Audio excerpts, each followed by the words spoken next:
Before starting the planning process, the assumption is that you have the authorization to begin the planning for a project. Basically, it means you have a project charter that includes a high-level budget, high-level scope, timeline, and resources for this project.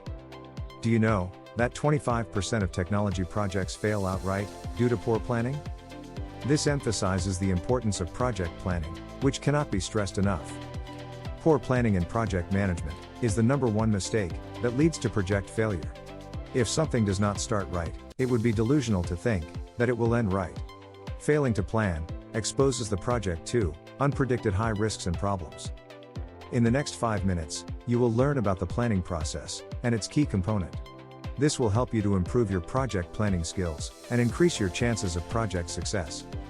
Also, there is one critical area of any project planning process, which if ignored, sure your project is heading for a disaster. I would be discussing that point later in this video. So stay tuned. The project planning all boils down to the following key questions. What has to be done? How are we going to do it? Who is going to be doing it? Project planning is laying out processes so that the whole team, project stakeholders, change control board, and everyone knows how we're going to deliver this project.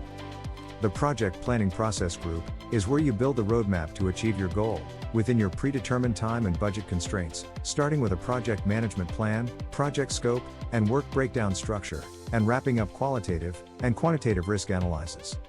This is your detailed blueprint for project success. When you reach the end of the planning phase, everyone on your team will not only understand the vision of the project, but they'll also understand precisely what they need to do to reach the finish line on time and within budget. Often project planning activities are divided into various steps. Here are the 7 simple steps to create an effective project plan. So the first step is to define stakeholders. Stakeholders include anyone with an interest in the project. They can include the customer or end user, members of the project team, other people in the organization who are impacted by the project, or individuals with an interest in the project. The second step is to define roles. Each stakeholder's role should be clearly defined. Some people will fill multiple roles and always introduce stakeholders to their specific roles and responsibilities. Hold a meeting to bring stakeholders together and unify the vision behind the project. The topics covered should include scope, goals, budget, schedule, and roles. The third step is to set goals along with the team. Take what is gleaned from the meeting and refine it into a project plan. It should include feedback, goals, and deliverables that define what the product or service will result in. The fourth step is to prioritize the tasks. List tasks that are necessary to meet goals and prioritize them based on importance and interdependencies. A Gantt chart can be helpful for mapping project dependencies. The fifth step is to create a schedule. Establish a timeline that considers the resources needed for all the tasks. The sixth step is to assess risks. Identify project risks and develop strategies for mitigating them. Reassess the plan and update it as necessary. As milestones are met, revisit the project plan and revise any areas that are not meeting expectations. The seventh step is to communicate.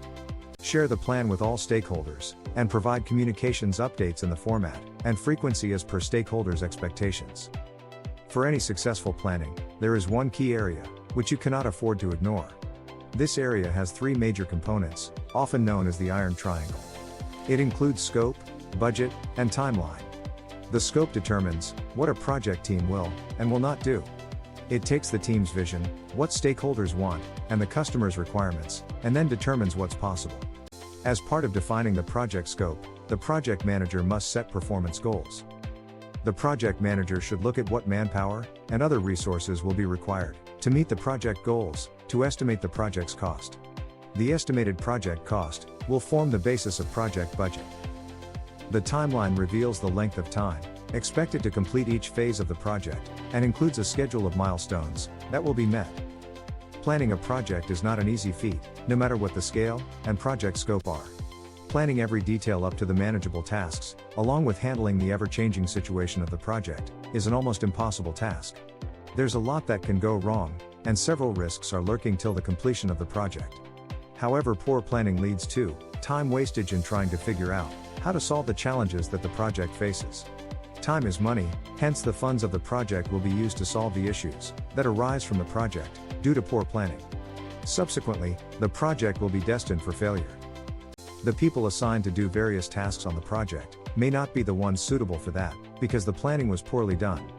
This limits the members from fully exploiting their full potential, hence the project fails. However, if you follow the above 7 simple strategies, you would be able to develop a project plan in manageable stages, with each phase having its own goals and deliverables. It's easier to control the project and the quality of the output. The concepts and techniques you learned at Projects Mind are applicable to all your projects and are used by Fortune 500 firms. If you like this video, then hit the like button and let us know how you feel about us by leaving a comment in the below section. And don't forget to hit the subscribe button and press the bell icon to see our latest videos when they come out. See you later, and bye for now.